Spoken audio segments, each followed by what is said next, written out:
हाँ देखिए बेटा, अगर आपको आरएमएस वैल्यू बोर्ड में लिखने को आएगी डेफिनेशन, तो ऐसे डिफाइन करना आरएमएस करंट को। RMS value of any current is defined as the value of constant current which would generate same amount of heat in a given resistance in the given time interval as is generated by actual current। तो हमने ऐसे ही पढ़ा है कि मान लीजिए actual current कितना generate करेगी। जस्ट हमने लास्ट लेक्चर में यही प्रूफ किया है कि एक्चुअल करंट जो हीट जनरेट जनरेट करती है वो आई स्क्वायर आर डी टी होती है। ठीक है। और जो आपका आरएमएस करंट जनरेट करेगी वो कितनी होती है, I R M S square R into T two minus T one. यही देखा आपने, तो ये टी वन से टी टू तक इंटीग्रेट करेंगे आप। अब ये वैल्यू किसके बराबर है, इसको आप लिख सकते हैं आई स्क्वायर बार का एवरेज कितना होता है, तो बहुत सिंपली आ जाएगी T one T two I square D T upon T two minus T one. ये आई स्क्वायर के एवरेज की डेफिनेशन होगी, एवरेज जिस तरह से निकालते हैं। तो आपने क्या किया था, इसकी जगह पूरा वही रख दिया था। इस पूरे इंटीग्रेशन की जगह आपने I square bar T two minus T one के बराबर हो जाएगा टी वन से T two I square R D T. तो ये जो इंटीग्रेशन है इसको आप यहाँ उठा के रख दीजिए, आर नहीं आएगा इसमें, आर हटाओ। तो डेल्टा एच कितना आ जाएगा आपका, I square bar R T two minus T one आ जाएगा। और आई स्क्वायर बार को आप क्या लिख सकते हैं, I R M S square लिख ही सकते हैं into R T two minus T one. तो ये जो करंट से हीट प्रोड्यूस आ रही है कितनी आ रही है, जितनी कि आर एम एस से हीट प्रोड्यूस होगी। ठीक है। तो यही डेफिनेशन हमने लास्ट लेक्चर में पढ़ी थी, यही आपको बोर्ड में लिखनी है कि एक actual current particular time interval में जितनी हीट प्रोड्यूस करेगी that can be directly calculated by considering the DC current of value RMS for the same time interval in the same resistance. ये फिजिकल इंपॉर्टेंस है जिसके base पर इसकी definition है RMS current की। अब हम कुछ करंट के आरएमएस वैल्यूज निकालने की कोशिश करेंगे। देखिए, आप electric current in a circuit I as a function of time दे रखा है, पूछा है आपसे आरएमएस करंट निकालिए in the time interval 0 to tau.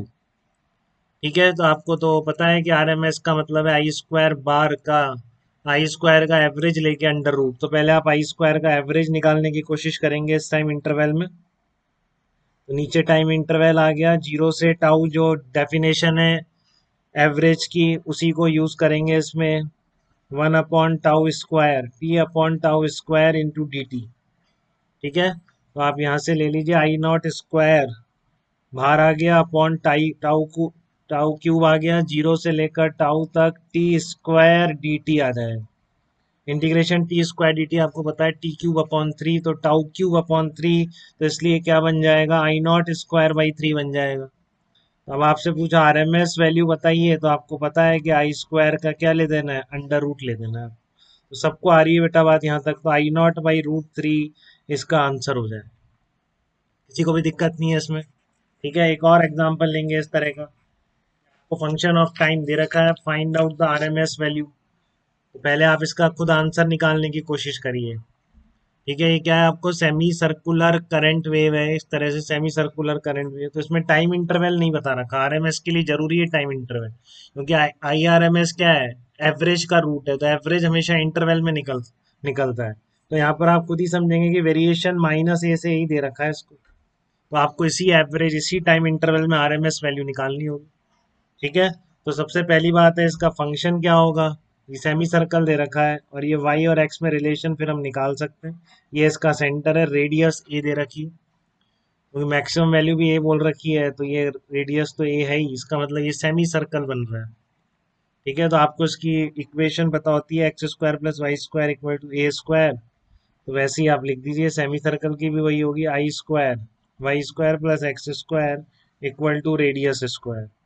तो सारी वैल्यू पॉजिटिव ही दे रखी है, तो इसलिए आप नेगेटिव नहीं लेंगे और इसको लिख देंगे अंडर रूट ए स्क्वायर माइनस टी स्क्वायर। ये वो फंक्शन जरूरी था पहले हमारे पास। तो इस सेमी सर्कल का जो कंडीशन दे रखी थी उससे पहले मैंने ये फंक्शन बना लिया है, I as a function of time निकाल लिए, अब कोई दिक्कत नहीं है।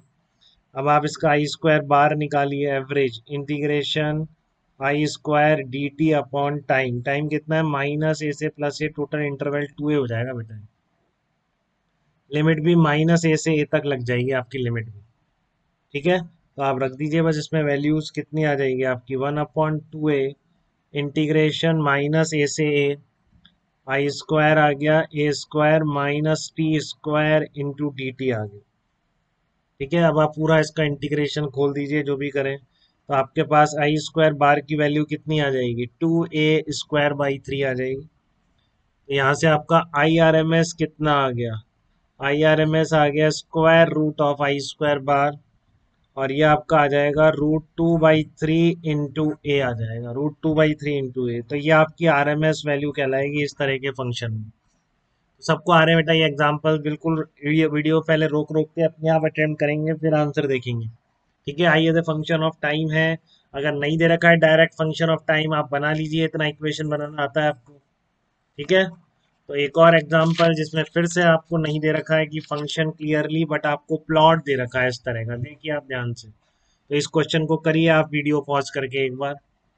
ये आपका voltage as a function of time दे रखा है, extreme values V0 minus V0 है, आरएमएस वैल्यू ऑफ वोल्टेज निकालनी है आपको।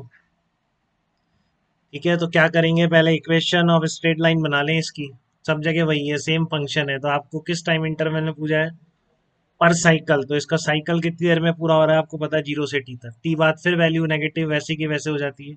तो ये आपको प्लॉट से समझ आना चाहिए कि आपको पर साइकिल इंटरवल में आरएमएस वैल्यू पूछी है, तो जो साइकिल की वैल्यू है टाइम की वो कितने इंटरवल की है, तो कैपिटल टी टाइम तक का एवरेज निकालना है, 0 से कैपिटल टी टाइम में एवरेज निकालना है। टी से 2t निकालेंगे वो सेम आने वाले हैं सब। ठीक है, तो आप 0 से t तक एवरेज वैल्यू निकाल दीजिए। तो पहले आपको क्या निकालना है, इक्वेशन। तो आप दो पॉइंट ढूंढ लें, इस पॉइंट का कोऑर्डिनेट कितना होगा t/2 0 है, मिडिल पॉइंट है, लिखना भी चाहिए इसको, ऐसा कुछ नहीं, ये t/2 है। ठीक है, तो t/2, 0 और ये आपका कितना है t, V0, दोनों पॉइंट पता है, y-y1 इंटू x-x1, ऊपर y2-y1 0-V0 upon x2-x1 minus t/2। तो यहाँ से voltage as a function of time निकल के आ जाएगा। ठीक है, अब आपको पता है एवरेज कैसे निकालते हैं, अब एवरेज के लिए हम ऑलरेडी फार्मूला डिस्कस कर चुके हैं, बहुत अच्छी तरह सबको एवरेज निकालना आता है। तो वी स्क्वायर का एवरेज निकालना है, तो क्या हो गया, स्क्वायर कर दो। तो इसका इंटीग्रेशन नहीं आता क्या, हमको आता है बहुत अच्छी तरह, मैथ में पढ़ चुके हैं इंटीग्रेशन अब हम। तो आप इसको a+b² से खोल लीजिए इसको। ठीक है, और पूरा इंटीग्रेशन सॉल्व कर दीजिए, V² बार V0² बाई 3 आ जाएगा, आरएमएस वैल्यू कितनी आ गई, रूट लगा दीजिए, तो V0/√3 इसका आंसर आ जाएगा। यहाँ तक किसी को भी कोई दिक्कत बेटा तो बताए मुझे, किसी तरह का कोई डाउट।